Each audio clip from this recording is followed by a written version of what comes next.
राधे कृष्ण हमारे साथ ये हाथ उपस्थित है और इस हाथ में ये हमारा नून हाथ है हमारे मिलने वालों का। और इस हाथ पे हमें धन की स्थिति प्रमुख रूप से देखनी है और विवाह की स्थिति देखनी है। तो धन की स्थिति की बात करें तो आप इस हस्तरेखा पर आप चेक करेंगे तो जातिका की अभी तत्कालिक धन की स्थिति सामान्य है। एक बात और, जब इनका जन्म हुआ था उस इनके जन्म के पहले इनके पिता की स्थिति बहुत सामान्य थी धन की, लेकिन इनके जन्म के बाद इनके पिता की स्थिति सामान्य ठीक हुई और उसका परिणाम ये है कि हाथ पे दिख रही है इनकी जन्मकालिक भाग्यरेखा। किसी ने बहुत कुछ कह दिया, परिवार के लोगों ने बहुत कुछ कह दिया, हमारे पास हाथ दिखाने के लिए आई, बड़ा संकोच में, बड़ा कि कहीं कुछ हम कह ना दें, पता नहीं क्या है हाथ पे लिखा है। हमसे पूछा कि बेटे कि हम जॉब करना चाहते हैं, करें कि ना करें, नौकरी लगी नहीं लगेगी। हमारे पास सब प्रकार के प्रश्न लेकर के आए, बड़े संकोच साथ लेकर के आई। हमने हाथ देखा, हमको हाथ देखकर इतनी प्रसन्नता हुई, इतनी खुशी, मैं कुछ कह नहीं सकता। आप यहाँ पर देखिए, अगर थोड़ा सा स्वास्थ्य रेखा के बारे में अगर हम चर्चा करें, इसको थोड़ा सा इग्नोर कर दें इस स्थान को, तो भाग्य रेखा आप देखिए कितनी श्रेष्ठ भाग्य रेखा है। एक भाग्य रेखा यहाँ से निकल करके यहाँ पहुँच रही है, दूसरी भाग्य रेखा बगल से निकल रही है, तीसरी भाग्य रेखा यहाँ से निकल, चौथी भाग्य रेखा ऐसे निकल रही है। एक और भाग्य रेखा मस्तिष्क रेखा से क्या कहा जाए इस हाथ को, सूर्य रेखा अपने आप में ठीक है, बगल से एक रेखा और निकल रही है। इतना ही नहीं, जो इनकी हृदय रेखा है निकल तो ऐसे रही है, आगे जाकर के त्रिशूल में परिवर्तित हो रही है। इतना ही बात होती तब भी कोई बात नहीं थी।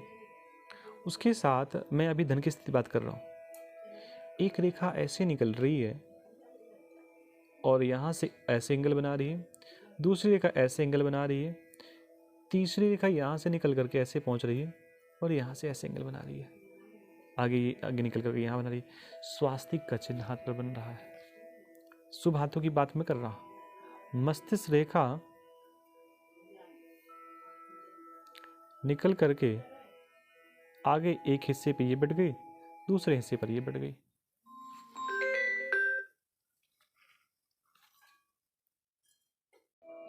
तो मस्तिष्क रेखा बहुत अच्छी है, सूर्य रेखा बहुत अच्छी है।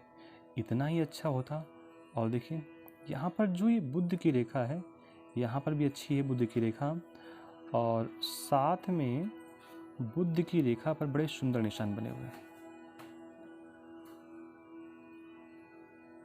किस कलर का निशान बना हुआ है? तो ओवरऑल बात करें तो जन्म कुंडली अच्छी है, सब कुछ अच्छा है, सब व्यवस्था अच्छी है। चलिए, इसमें हमें जो बात करनी है वो वैवाहिक जीवन की बात करनी है। वैवाहिक के लिए हम यहाँ पर चेक करते हैं। एक विवाह की रेखा आपकी ये है, दूसरी विवाह की रेखा ये है, जो आगे जा कर के इस प्रकार कन्वर्ट हो रही है।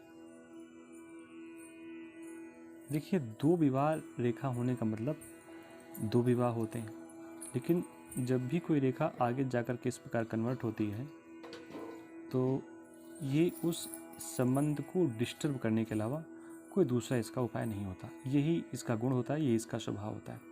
ये दाहिना हाथ है। बायां हाथ की बात करें तो ये हमारे पास बायां हाथ आ गया, और इस बाएं हाथ में एक विवाह रेखा आपकी ये है, दूसरी विवाह ये रेखा ये है, जो आगे जाकर के इस प्रकार मिल रही है। फिर वो आगे मिल रही, वो एक अलग विषय है। तो यहाँ पर विवाह रेखा जातिका की हमें डिस्टर्ब दिखाई दे रही है। ये हमारे मत के अनुसार, इसको अगर थोड़ा और गहरे से अगर हम अध्ययन करें तो मालूम पड़ेगा विवाह रेखा से जाकर के यहाँ लास्ट में इस प्रकार और इस प्रकार बन रही है। वहाँ पर तो वी शेप में आ रही थी पिछले हाथ पे, और इस हाथ पे ट्रायंगल त्रिशूल के शेप में आ रही है। और ये मैं पहले भी आपको बता चुका हूँ कि विवाह रेखा हमेशा नीचे से मोटी निकले और जाकर के इनमें पतली हो जाए, या सिंगल विवाह रेखा हो, इसी को श्रेष्ठ विवाह रेखा कहते हैं। अब यहाँ पर दो विवाह रेखा पहले से ही है, उस हाथ पे भी दिखाया मैंने, इस हाथ पे भी आपको दिखाया कि ये एक ही।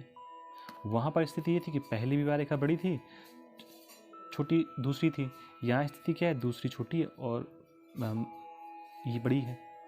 तो ये भी स्थितियाँ विवाह रेखा के डिस्टर्ब होने के बारे में बता रही है। तो अगर आप के किसी के भी हाथ में ऐसी स्थिति है तो आप कह सकते हैं कि विवाह डिस्टर्ब हो सकता है।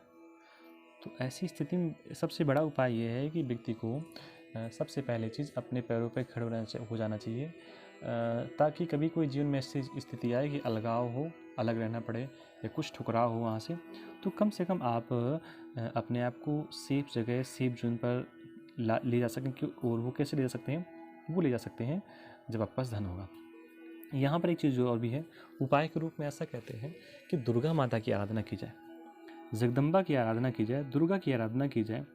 और दुर्गा सप्तशती के जो 7 श्लोक होते हैं, इनका अगर निरंतर पाठ किया जाए तो ऐसे चीज़ों से लाभ मिल सकता है।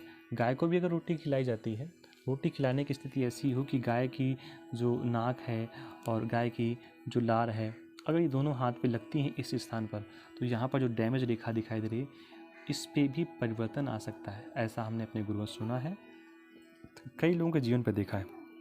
तो ये स्थिति है। और बाकी उरल कुंडी अच्छी है, धन के मामले में स्थिति अच्छी है। फिर किसी और बात को लेकर के आपके साथ चर्चा में उपस्थित होंगे। आप सबको राधे कृष्णा, नमस्कार। चैनल को सब्सक्राइब जरूर कर लीजिए, जिससे कि आप हमारे परिवार के सदस्य बन जाएं।